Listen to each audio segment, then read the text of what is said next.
Beaufort is on the Clockfeber channel.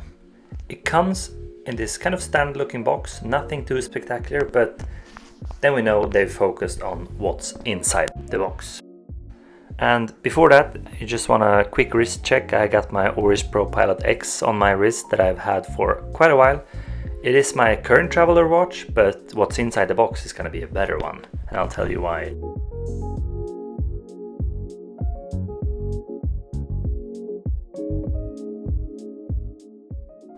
It's because I tried the Fiordland GMT, a true traveler's GMT, which is a function that I actually missed really much just a couple of weeks ago when I was in a different time zone.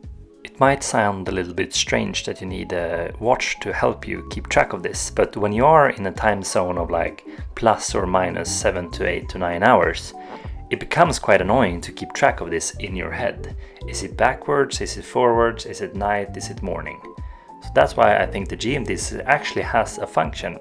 And as I said, I really missed it when I had my Oris Pro Pilot X. So a quick intro to Beaufort. Beaufort is a New Zealand watch brand that have created 4 different models yet. And the name has a military connection, because the name comes from the aircraft Bristol Beaufort that the New Zealand Air Force used between 1941 and 1942. And the name you also find on the clasp of this strap. The strap is a TPU Tropic rubber strap. You can see it gives a really fieldy looking watch, I would say. It really fits a watch that has a military connection. And the back of the watch has an open case back. This is super popular nowadays and I really like it. It brings interest into mechanical watches. And the watch is powered by a Miura 9075, which now is an automatic movement, which has the extra function of this GMT. And here you can see it, and you can see the rotor, we have the logo of the brand, and you can also see the part and the heart of the movement beating back there. And you also have the logo on the crown, so you will see the logo at least 3 times. On the back case, on the dial here, and on the crown.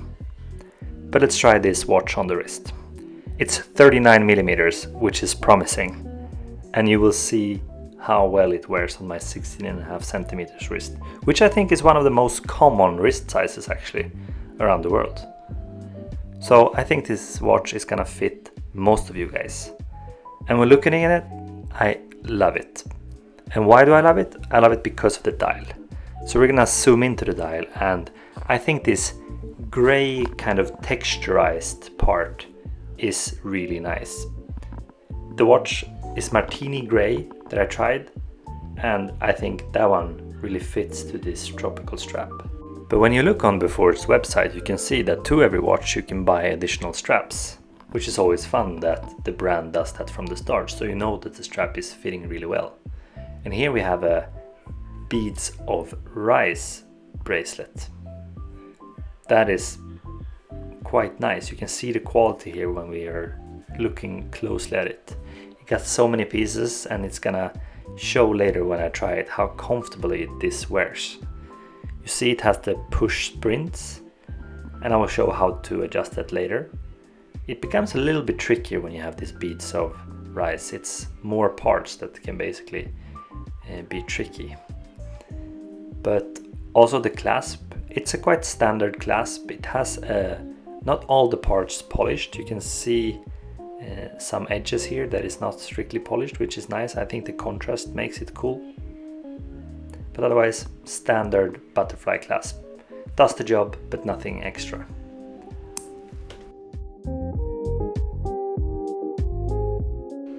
And here I can see how smooth this is gonna hug my wrist after I shorten it. It folds really nice.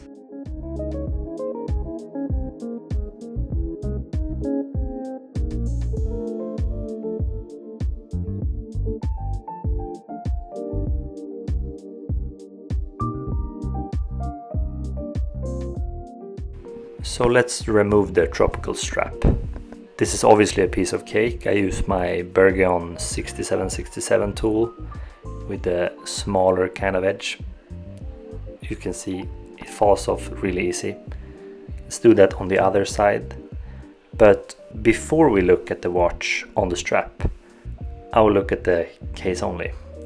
This is my favorite part of how to look at a watch, because here you can truly analyze it. You see the lugs in a much different way, and you see the case as well.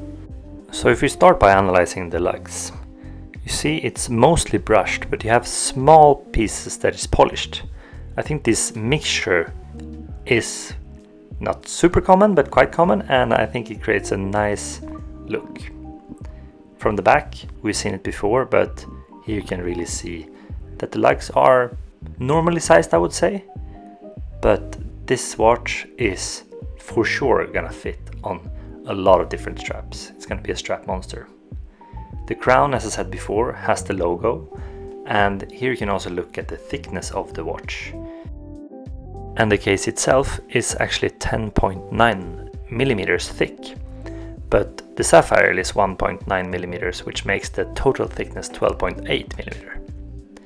The lug-to-lug measure is 47 millimeter, and as I said before, between the lugs we got 20.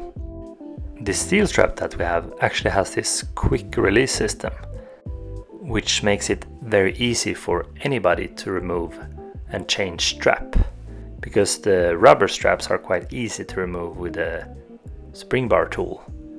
But metal straps can sometimes be a little bit more tricky because it doesn't have any flex. This strap actually makes the watch quite stealthy, I would say. Stealthy because everything is kind of grayish silverish. The dial, the bezel, as well as the strap now. You can see it from the side, it's quite a long one, so I have to shorten it to make it fit my wrist. And let's see how many links I think I need to remove, because it's quite long, and if I do like a quick check, I think I would need to at least remove like 5 of these links because they're quite small. We got these push sprints here, so you just have to have these tools so you can get the sprints out and remove as many as you need. But when you add them together, since you have this bead of rice, you have quite many different pieces of link.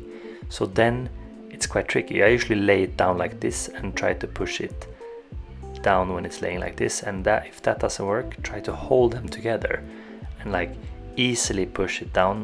Not too much force here, because the sprint will push through easily until the end. And there we go. And then you just take the tool and press it from the other side. And there we go. Now it really fits my wrist. And as you can see, it hugs it really well.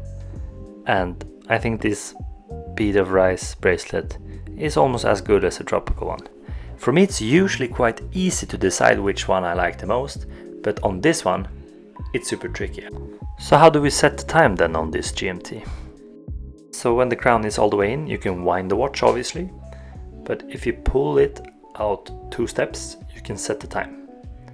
And usually set the time at 6 o'clock when I try to adjust. Here actually it's not as important as it is when you have a watch with a date. You can see that the long hand is moving with you. But when you have the crown just jumped out one part, here is where you set the traveler's GMT, which means that you change this time to the time zone that you are traveling to, so that the long hand will always be your home time zone. That's how a traveler's GMT works. And by that we're coming towards the end of this video. We just want to say we're impressed what Beaufort have created. We think it's a cool, neat design that can both be dressy as well as fieldy. And that is something that I don't think is so easy to achieve. The best part about the watch, it is the dial. There's a lot of things happening on it, and you can really see different parts of it when you look close. And wrapping this video up, here's the lume. We have lume on the indexes as well on the other bezel. Let us know what you think about this video and what do you think about Beaufort. Have you seen them before?